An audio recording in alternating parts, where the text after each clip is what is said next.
Bonjour tout le monde. Alors aujourd'hui, j'ai vu sur internet ce matin une belle citation de Don Quichotte. Tout le monde connaît Don Quichotte, bien sûr. Je voulais la partager avec vous dans le cadre de nos petites pensées partagées, parce qu'il y a matière à penser, justement. Don Quichotte, c'est vraiment un personnage inoubliable, inénarrable, et qui a marqué beaucoup la conscience collective, bien sûr. Donc, alors, voici cette citation, je mets entre guillemets parce qu'on verra tout à l'heure pourquoi. Et on partira de cette citation pour un petit peu explorer quelques idées. Alors la citation. L'être humain se fait esclave du luxe et des vanités, courant après les richesses comme s'il devait y trouver le bonheur. Mais il ne voit pas que plus il possède, plus il craint de perdre, et que dans cette angoisse s'échappe la véritable félicité. Car la joie ne réside ni dans l'or, ni dans l'opulence, mais dans la caresse du vent sur le visage, dans le rire sincère d'un ami, dans le pain partagé avec gratitude. Insensé est celui qui cherche à l'extérieur ce que seule l'âme peut découvrir. La vie simple est le plus grand des trésors, et celui qui le comprend est le plus heureux des hommes. Il y a plein de choses très bien là-dedans. Alors le problème, c'est qu'évidemment, cette citation attribuée à Don Quichotte n'apparaît pas dans le texte original du livre qui est L'ingénieux hidalgo Don Quichotte de la Manche, de Miguel de Cervantes. J'ai appris il n'y a pas longtemps qu'il était considéré comme le premier roman moderne, Don Quichotte. Donc c'est peut-être pour ça aussi qu'il a marqué les esprits jusqu'à aujourd'hui, je ne sais pas. Donc, alors cette citation qu'on va garder à l'esprit, parce qu'elle résume bien un petit peu tout, hein, mais c'est une création moderne en fait, c'est pas dans le texte, hein, comme je l'ai dit, c'est une interprétation un peu poétique, inspirée bien sûr par l'esprit du personnage, et les thèmes du roman. Alors les thèmes du roman, on a principalement la critique de la vanité, la quête de sens, et la valorisation d'une vie simple. Hein, on peut résumer ça à ces trois valeurs, enfin ces trois sujets, critique de la vanité, quête de sens et valorisation d'une vie simple. Donc dans cette citation, c'est ce qu'on pourrait appeler une citation apocryphe, hein, c'est attribué à Don Quichotte. Donc dans l'œuvre, Don Quichotte, il s'exprime souvent de manière idéaliste et philosophique, et c'est là que ça nous intéresse, parce que ça stimule l'imagination et bien sûr les idées. C'est en fait le but de toute œuvre d'art qui se respecte, à mon avis. Donc cette formulation qu'on vient de voir, elle ne correspond pas directement à ses discours propres. Alors, ce que je me propose aujourd'hui, c'est d'aller voir ses discours. Qu'est-ce qu'il dit vraiment, Don Quichotte? Quelles sont ses idées philosophiques? Nous, on va toujours en tirer un peu là-dessus. Donc, dans ces idées philosophiques, on a l'idéalisme, la critique des vanités matérielles, comme je l'ai dit, et l'éloge d'une vie guidée par les valeurs nobles. Donc, on a un petit peu trois sujets principaux, hautement philosophiques, si on veut, hein. Et on va regarder quelques citations précises, tirées du roman. On va en prendre 4, je pense. Oui, 4 citations du roman qui correspondent à l'esprit de cette citation que je vous ai dit au début. Donc ces citations tirées de l'œuvre originale, elles sont là pour illustrer un petit peu cette citation apocryphe que j'ai donnée au début.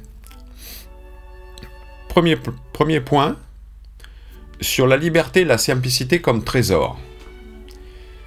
Donc ça c'est dans la partie 1, chapitre 11.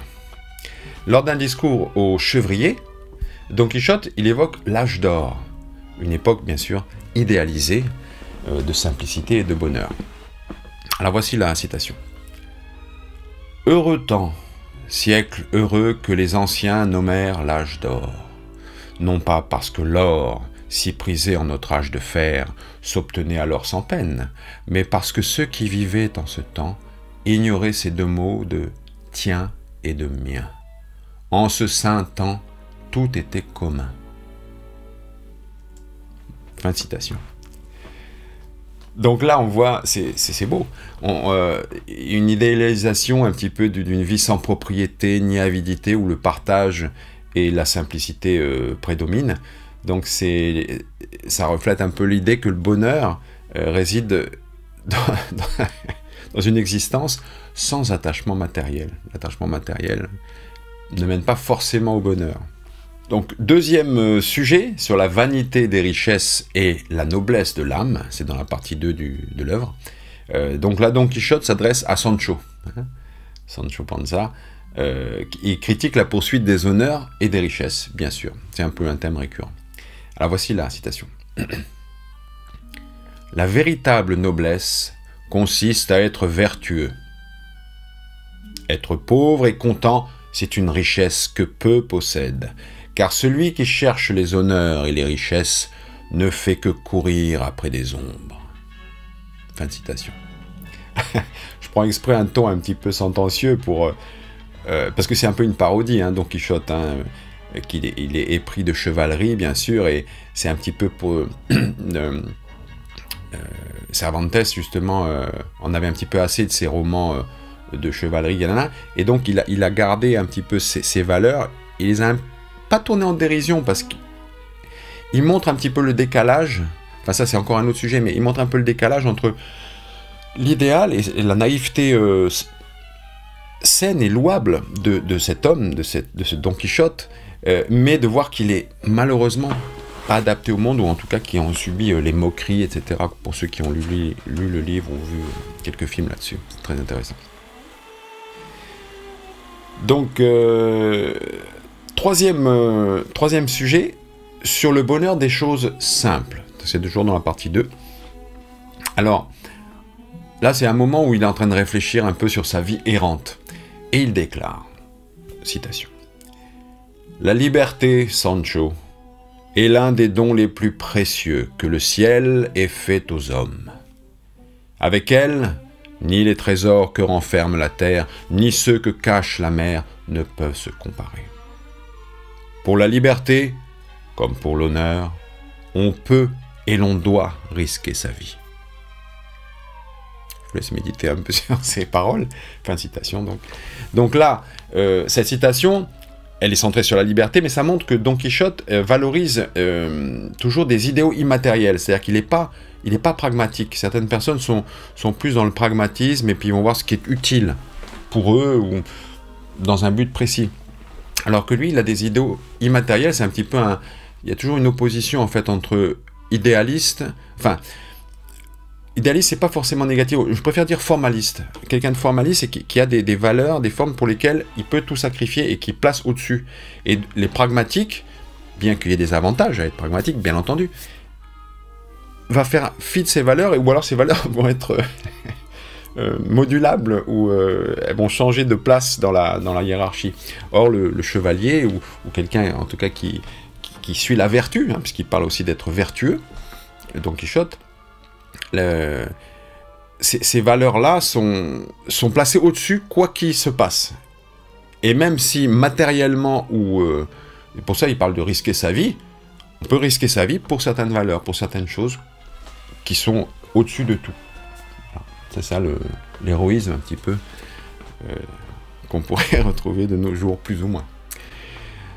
Alors, donc cette citation sur la liberté, ça fait écho à l'idée qu'on avait vue dans cette première citation apocryphe que j'ai donnée au départ, que la joie réside dans des expériences intangibles, hein, comme quand il dit la caresse du vent, c'est une belle image aussi, hein, sur le visage, la caresse du vent sur le visage. Quatrième et dernier sujet, sur la folie de poursuivre des illusions matérielles. Ça, c'est dans la première partie du livre. Donc, c'est encore dans une discussion avec Sancho. Don Quichotte, il critique les ambitions mondaines, la mondanité. Citation. « Tous ces chevaliers qui courent après les gloires et les richesses ne font que se perdre dans leurs propres songes. Moi, je cherche la vérité de mon cœur, et c'est là ma richesse. » Fin de citation. Donc là, vous voyez qu'il oppose sa quête idéaliste au désir matériel à une quête pragmatique, matérielle. Il suggère que la véritable richesse est intérieure. Et ça, c'est plutôt un truc à retenir. Une idée proche de chercher à l'intérieur ce que, dans la citation des débuts, une idée proche de chercher à l'intérieur ce que seule l'âme peut découvrir. Donc voilà, ces quelques citations capturent un petit peu la philosophie rapidement de Don Quichotte. Donc un rejet des vanités matérielles, une célébration des vertus simples et une quête de bonheur dans des idéaux élevés. Un formalisme un petit peu qui guide tout. Donc voilà, j'espère que ces petites réflexions sur Don Quichotte, ce personnage haut en couleur et qui a marqué les esprits, marqué l'imaginaire collectif, vous ont apporté un petit quelque chose de sympa et stimulant. Alors stimulant justement, dites-moi un petit peu dans les commentaires ce que vous pensez de ces valeurs défendues et placées au plus haut par Don Quichotte, qui sont en fait des valeurs chevaleresques. Je rappelle rapidement les valeurs chevaleresques. Loyauté, courage, courtoisie, sagesse, honneur, justice, fierté, foi, humilité. Et moi je rajoute souvent vérité et tempérance, parce que c'est ce qu'on retrouve un petit peu dans les vertus stoïciennes, qui étaient sagesse. On les retrouve d'ailleurs dans toutes les valeurs chevaleresques, les vertus stoïciennes. Sagesse, courage, justice, tempérance. Voilà, donc dites-moi dans les commentaires ce que vous pensez de la philosophie de Don Quichotte, ou si ça vous a apporté quelques réflexions. Et peut-être, pourquoi pas, parmi les 4 citations que je vous ai données, quelle est votre préférée et peut-être pourquoi, ou si vous en avez d'autres de Don Quichotte qui se rapprochent là-dessus. Enfin voilà, je compte sur des petits échanges entre nous si c'est possible. Je vous remercie et je vous souhaite tout le bonheur du monde. À bientôt.